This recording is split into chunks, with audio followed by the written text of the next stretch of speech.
हैंगटोंग ship से oil निकालने का अमल शुरू हो गया है, जबकि 15 अगस्त के बाद जब समुद्र का पानी बढ़ आएगा तो शिप को बाहर निकालने का ऑपरेशन शुरू किया जाएगा।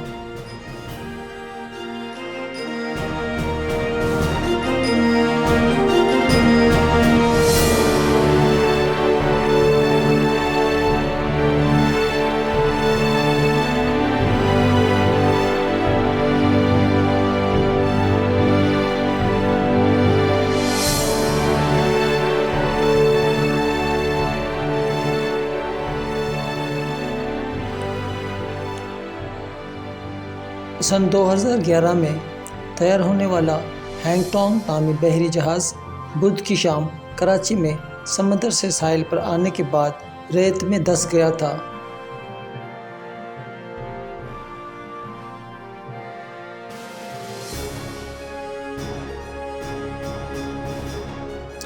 इस धंसे हुए जहाज़ को निकालने के लिए पाकिस्तानी हुकाम की जानिब से फ़िलहाल कोई कार्रवाई नहीं की गई, क्योंकि मुतल्लिका हुकाम का कहना है कि इस काम की ज़िम्मेदारी इस जहाज़रां कंपनी की है जो इसकी मिल्कियत का हामिल है। ये बहरी जहाज़ पानामा में रजिस्टर है और इसका वज़न 2250 टन है।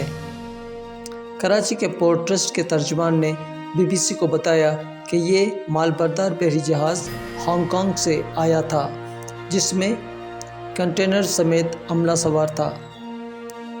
समाजी राब्तों की वेबसाइट ट्विटर पर KPT के तर्जमान ने आगाह किया कि समंदर में तुग़यानी की वजह से जहाज़ का एंकर टूटा और ये लहरों के ज़ोर पर साहिल की तरफ निकल आया। अमले ने इस सूरत हाल से KPT हुक्काम को आगाह किया था, मगर जब तक इन्हें मदद फराम की जाती तब तक